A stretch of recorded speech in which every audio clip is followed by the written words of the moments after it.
Bismillahirrahmanirrahim. Assalamualaikum warahmatullahi wabarakatuh. Halo semuanya, apa kabar?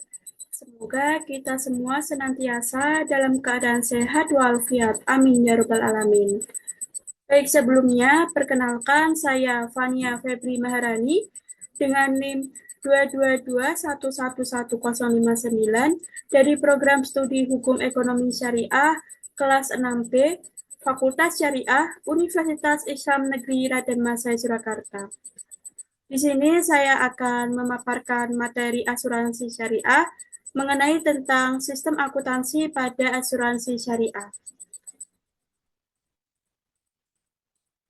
Langsung saja untuk pembahasan yang pertama, yaitu definisi akuntansi. Apa yang dimaksud dengan akuntansi itu? Istilah dari akuntansi yaitu al-muhasabah, yang merupakan istilah dari bahasa Arab yang artinya menghitung. Sedangkan asabah artinya menjaga, serta ihtisabah yang artinya mengisahkan ridho Allah Subhanahu wa Ta'ala, dunia dan akhirat, dan juga berarti sebagai sebuah pertanggungjawaban.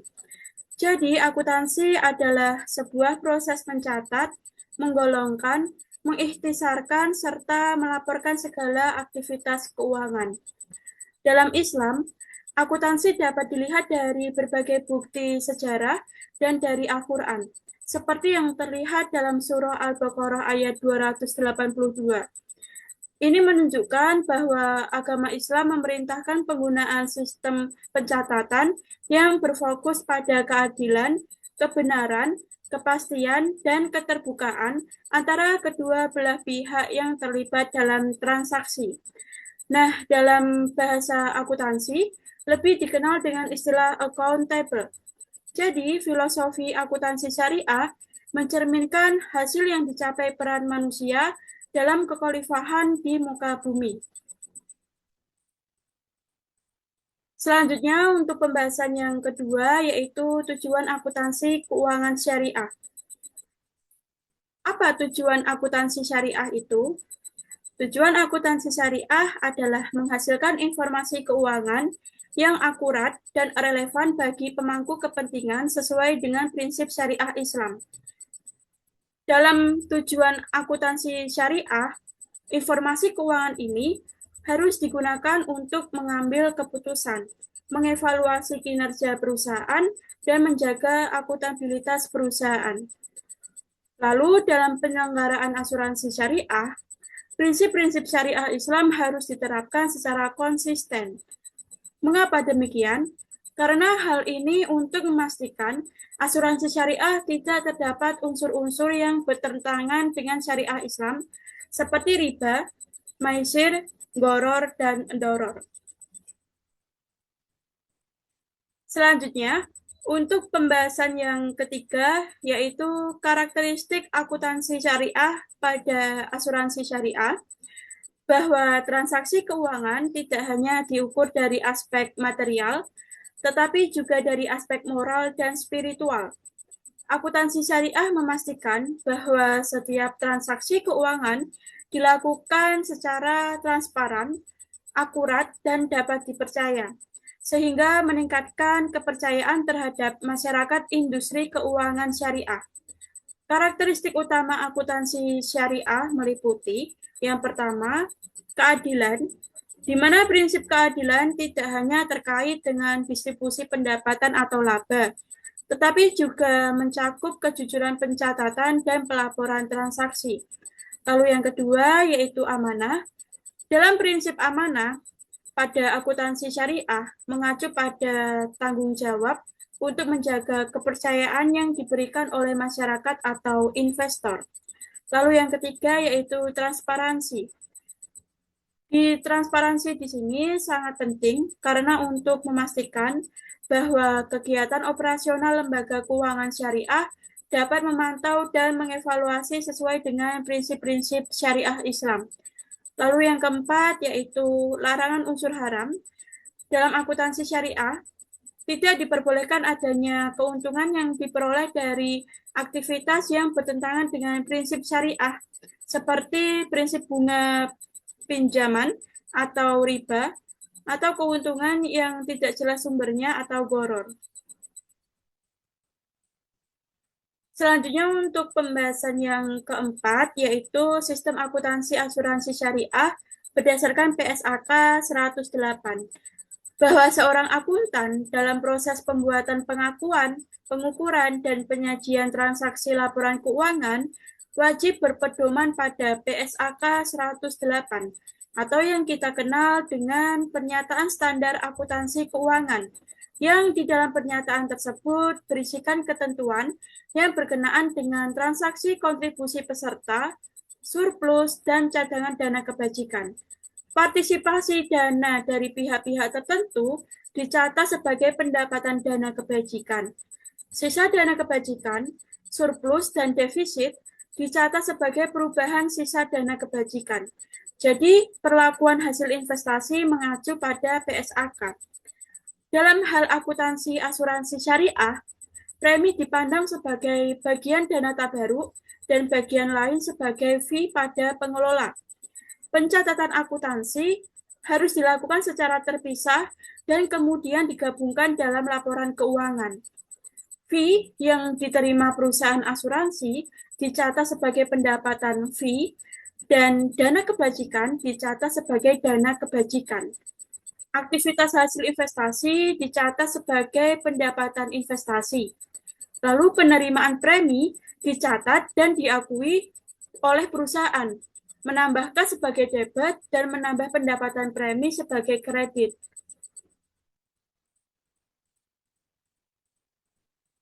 Selanjutnya untuk pembahasan yang kelima, yaitu implementasi akuntansi syariah pada asuransi syariah berdasarkan PSAK 108, ada 5 tahap. Yang pertama yaitu pengakuan. Pada kesepakatan berjangka pendek, partisipasi para pihak akan diakui sebagai pendapatan dana kebajikan di awal kesepakatan. Sementara pada kesepakatan berjangka panjang, partisipasi para pihak akan diakui sebagai pendapatan dana kebajikan pada akhir kesepakatan atau saat batas pembayaran jatuh tempo. Lalu yang kedua yaitu pengukuran. Kelebihan penjaminan dalam asuransi syariah diukur dan diterapkan sebagai tambahan saldo dana tabaruk. Dalam hal ini, sebagian dapat disalurkan ke masing-masing peserta dan perusahaan pengelola. Lalu yang ketiga yaitu penyisihan. Dalam pemenuhan tuntutan di masa mendatang, dapat diambil dari jumlah penyisihan yang belum menjadi hak dari kesepakatan polis sebelumnya atau dari jumlah penyisihan periode berjalan. Jadi dalam penyisihan partisipasi dan polis harus diukur sesuai dengan yang telah disepakati. Lalu yang keempat yaitu penyajian. Penyisihan teknis dalam neraca harus disajikan terpisah pada bagian liability.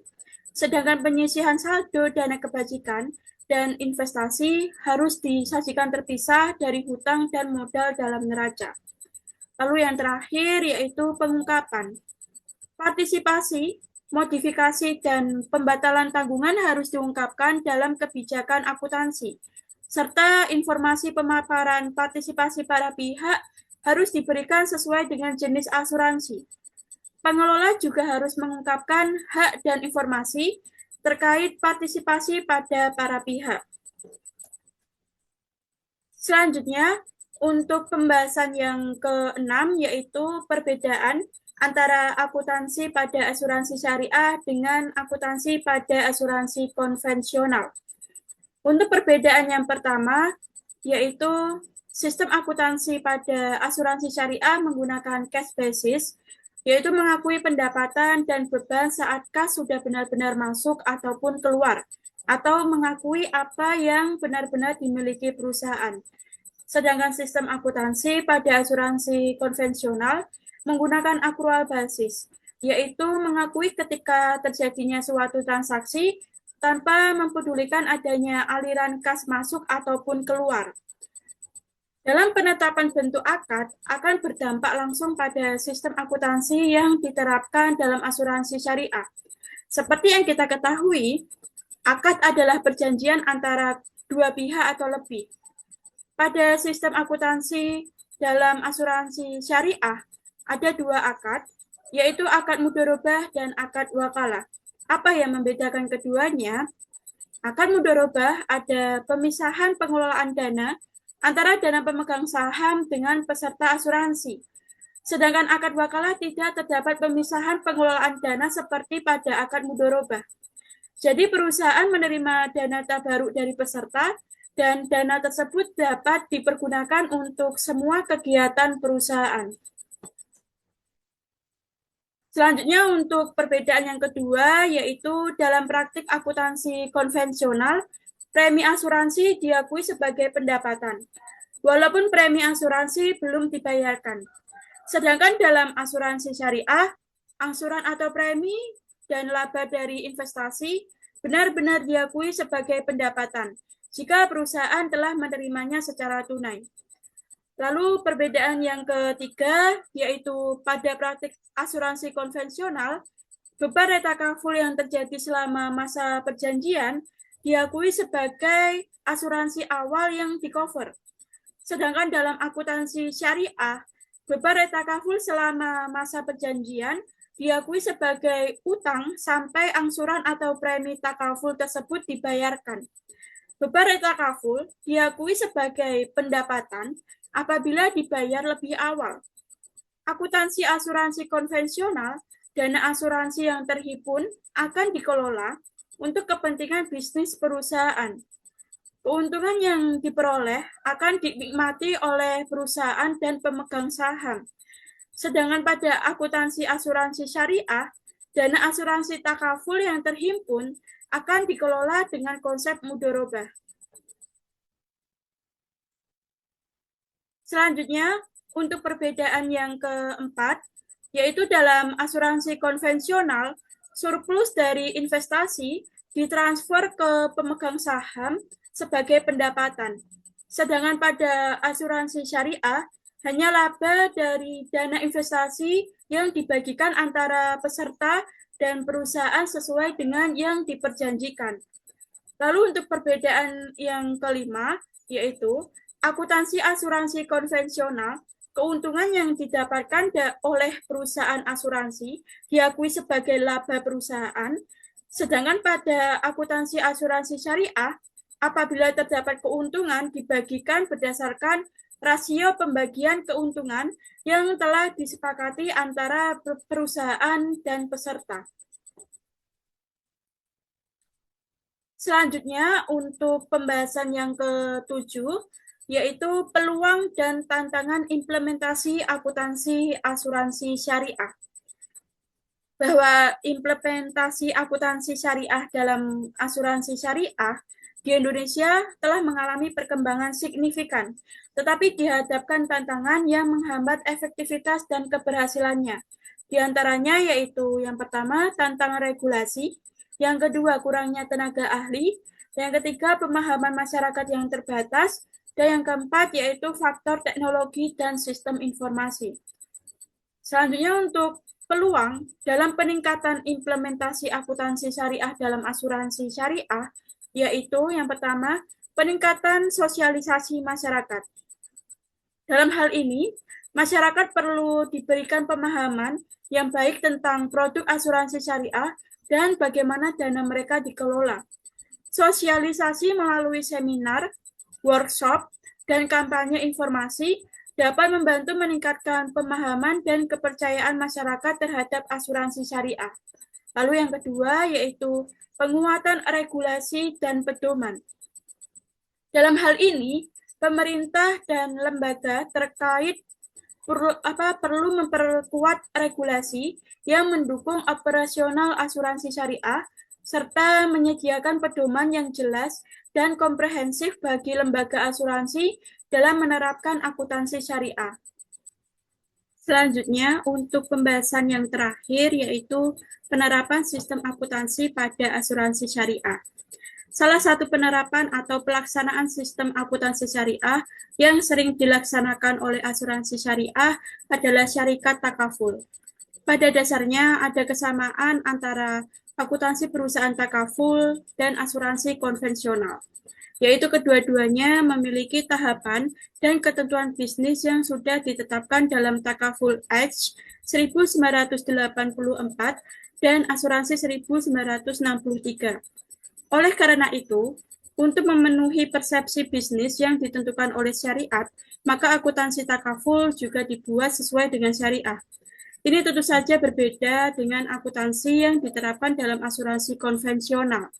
Ada beberapa prinsip-prinsip yang terdapat pada akuntansi takaful dan akuntansi pada asuransi konvensional. Di antaranya yaitu yang pertama, pencatatan pada laporan keuangan pada periode berikutnya jika perolehan premi asuransi terjadi sebelum tanggal transaksi. Lalu yang kedua yaitu jumlah premi asuransi yang belum digunakan pada periode berjalan dicatat sebagai dana cadangan. Lalu yang ketiga yaitu sebelum menentukan laba bersih entitas pada periode berjalan, harus memeriksa kembali pembayaran klaim dan pemenuhan dana cadangan. Lalu yang keempat yaitu retakaful. Sama halnya dengan asuransi konvensional, takaful juga memiliki beberapa tantangan dalam pemenuhan klaim yang diajukan oleh peserta. Lalu yang terakhir yaitu rekening perolehan dari takaful dan surplus cicilan setiap bulannya dihitung dan diakui sebagai dana takaful pada last year. Sekian yang dapat saya sampaikan, kurang dan lebihnya saya memohon maaf. Semoga bermanfaat. Wassalamualaikum warahmatullahi wabarakatuh.